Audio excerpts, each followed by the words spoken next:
This video is brought to you by the third-year students of the Sri Lanka Institute of Information Technology. This is a second part of the project on the Programming Languages and Designing Concepts module.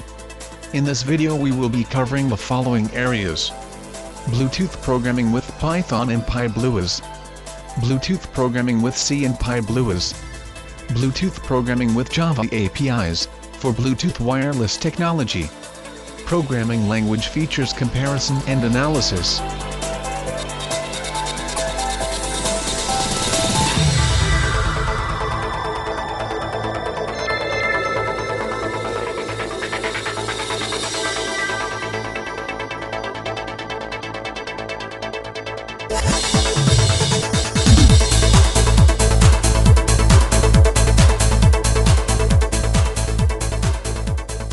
Next we will see how a Bluetooth device can be discovered using PyBlues. In this example, we are searching for a device named My Phone.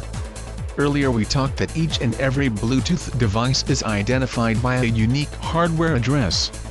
But some Bluetooth devices give the user the option of naming the device using a user-friendly name.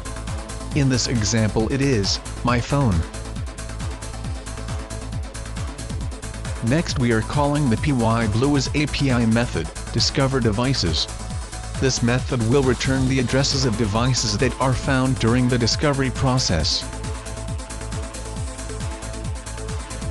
Then we are calling the lookup name method, which will accept a valid Bluetooth device address as the parameter. This method will return the user-friendly name of the given device.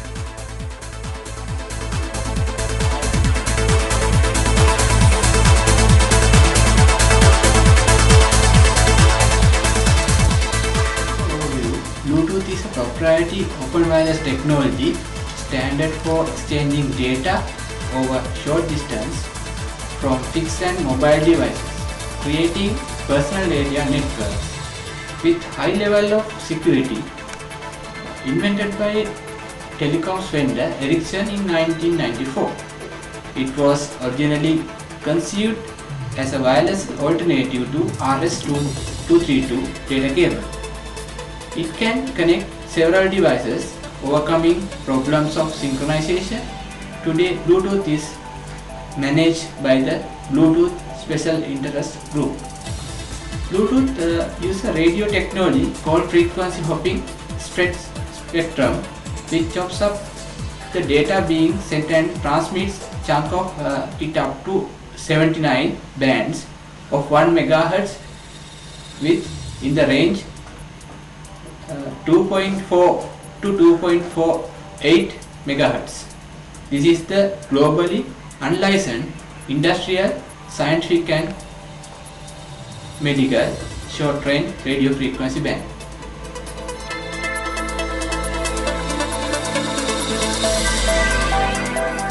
Next we will teach you how to establish RFCOMM connection using PyBlues. Initially, the server creates a RFCOMM type socket. What is a socket? A socket is a one communication endpoint of the link.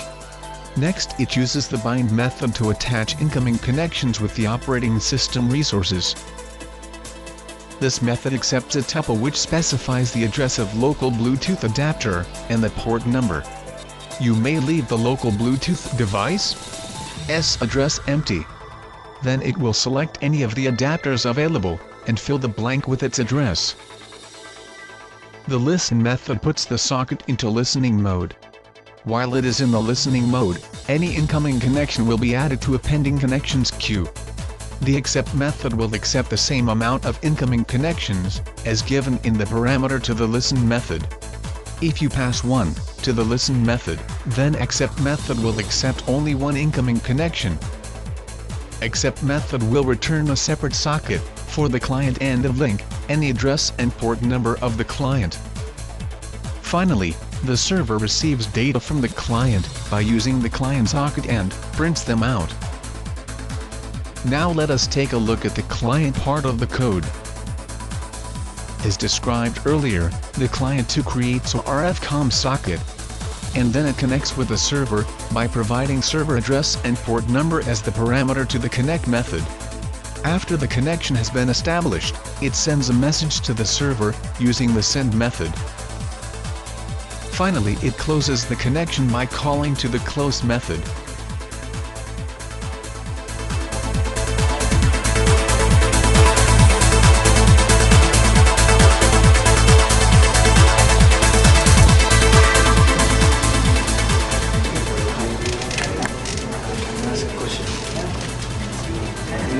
Bluetooth should be.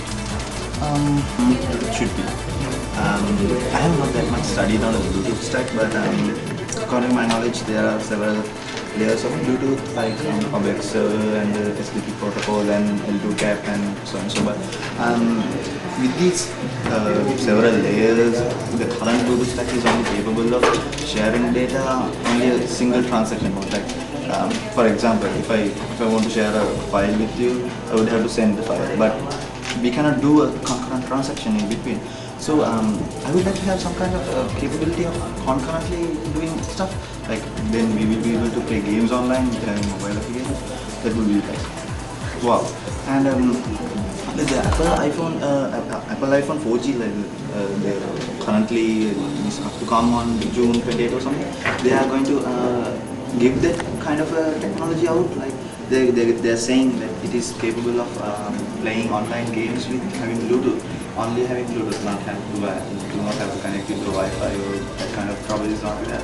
You can just plug into a Bluetooth network like a Ethernet, and you can share data and get into online game. So gaming is like student, yeah. Anyway, gaming.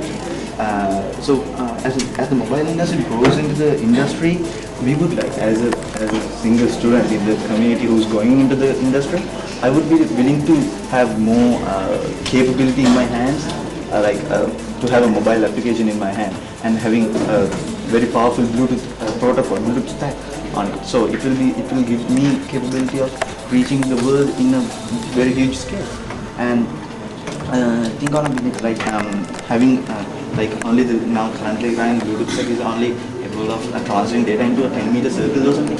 Like if I can transmit data from here to that end like 10 meters, not that is like 15 meters away, but I won't be able to transmit that data. So I would like to have that kind of like inter-room. If I can connect in between, it will be much more benefit. If I can hop into one and if I can connect through another mobile application to another, that would be much benefit to the industry. That kind of a newly upcoming Bluetooth stack would be my preference in the what should I think it should be. So does that answer your question? Okay. Right.